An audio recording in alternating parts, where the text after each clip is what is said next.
Hello friends.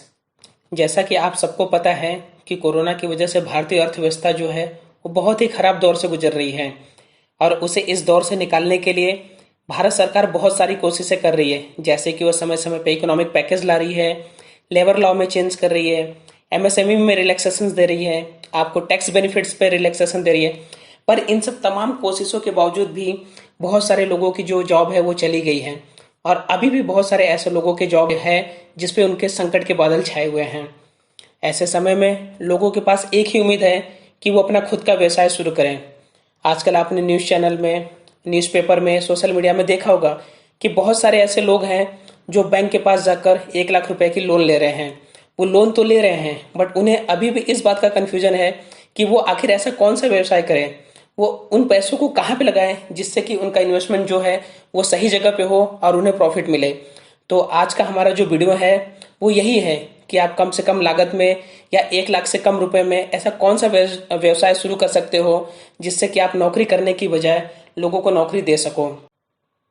दोस्तों, यहाँ पर मैं आपको एक बार जरूर बोलूंगा कि कोई भी बिजनेस जो होता है वो छोटा या बड़ा नहीं होता।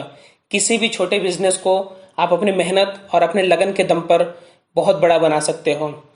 मैं आपको एक बार और बताऊं कि आपको निरमा के संस्थापक डॉक्टर करसन भाई पटेल की स्टोरी तो याद ही होगी। कैसे 1969 में वो एक साधारण सा साबुन बनाकर और उसे साइकिल से लोगों को घर घर जाकर बेचकर 80 का दशक आते आते उन्होंने निरमा को एक पॉपुलर ब्रांड बना दिया। 80 और 90 के दशक में निरमा इतना पॉपुलर ब्रांड हो गया था कि लोग, कोई भी जाता था मार्केट में तो यही बोलता था मुझे निरमा पाउडर दे दो। और ये जो संभव हुआ ये उनकी मेहनत और उनके लगन के दम पे ही संभव हुआ। अब मैं आपको एक बात और बता दूं कि आज की डेट में जो निरमा का टर्नओवर है वो लगभग 2,500 करोड़ है। तो यदि लगन हो, मेहनत हो तो एक छोटा आदमी भी बड़ा काम कर सकता है। तो अब हम आपको जो है कुछ ऐसे ही बिजनेस बताएंगे, कुछ ऐसे ही आपको टिप्स देंगे कि आप कैसे 1 लाख से कम रुपए में नया बिजनेस शुरू कर सकते हो और उससे प्रॉफिट कमा सकते हो। दोस्तों, सैनिटाइजर के बारे में हमने आपको अपने पिछले वीडियो में बताया था, इसलिए हम उसको यहाँ पे रिपीट नहीं करेंगे। हमारा जो नेक्स्ट व्यवसाय है, नेक्स्ट बिजनेस है वो है साबुन। सैनिटाइजर आज भी भारत के बहुत बड़े भाग में नहीं पहुंच पाया है, या जहां पहुंचा भी है तो वहां इतनी कम मात्रा में पहुंचा है कि वहां पे जो है उसकी शॉर्टेज है।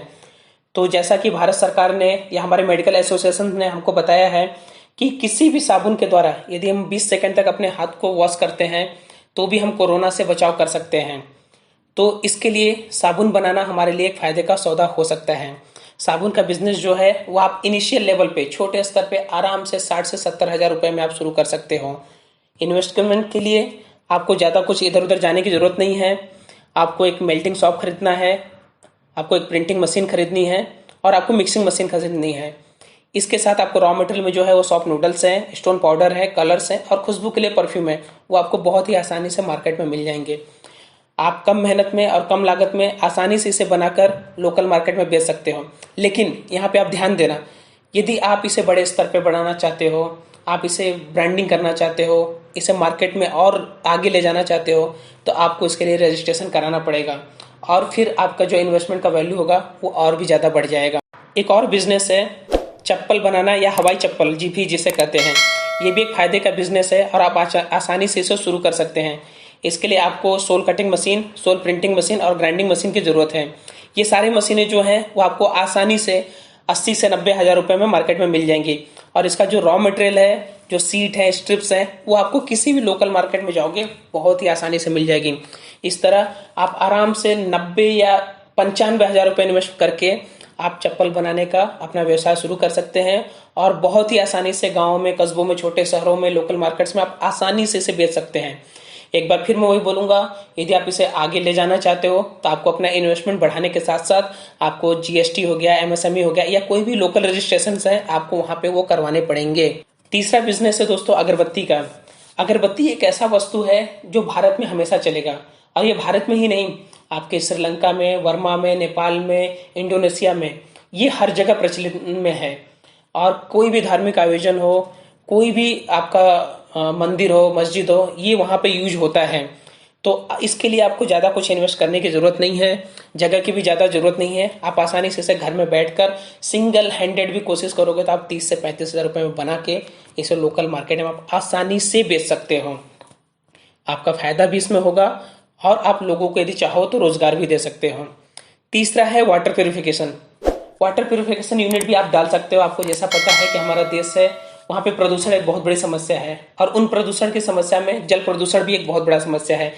एक रिपोर्ट के अनुसार भारत में आज भी लगभग आधी आबादी के पास शुद्ध पीने का पानी नहीं है।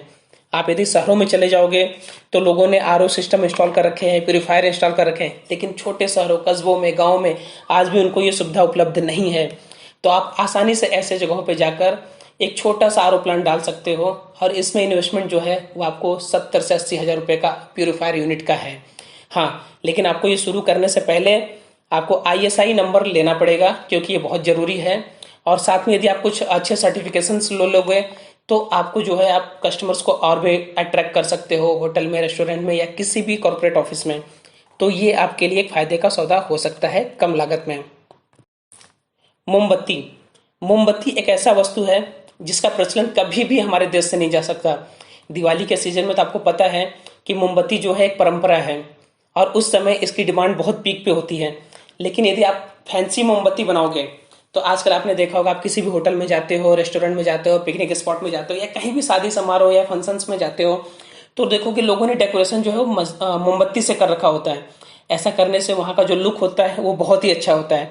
तो यदि आप फैंसी मोमबत्ती बनाने का कोई यूनिट डालते हो तो ये यूनिट भी आप आराम से 60 से 70 हजार रुपए में शुरू कर सकते हो, और इसकी जो है आप मार्केटिंग लोकल लेवल पे आराम से कर सकते हो, और ये आपके लिए एक फायदे का सौदा हो सकता है। इसमें कुछ ज़्यादा इन्वेस्टमेंट की जरूरत नहीं होती।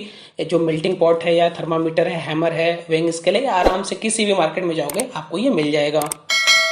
एक और बिजनेस है दोस्तों, पिकल से अचार। आप किसी भी घर में चले जाओ, किसी भी होटल में चले जाओ, किसी भी रेस्टोरेंट में चले जाओ, कहीं पे भी चले जाओ, शादी समारोह में, फंक्शन में, आपको किसी न किसी प्रकार का अचार जरूर मिलेगा। हमारे देश में अचार का बहुत चलन है, और ये ऑलरेडी बहुत सारे ब्रांडेड कंपनियां इसको बना के बेच रही हैं। तो आप क्या कर सकते हो कि आप आराम से घर में रह के लोकल मार्केट से फ्रूट खरीद के, मसाले खरीद के, आप आराम से जो है घर पे एक पिकल्स का यूनिट डाल सकते हो।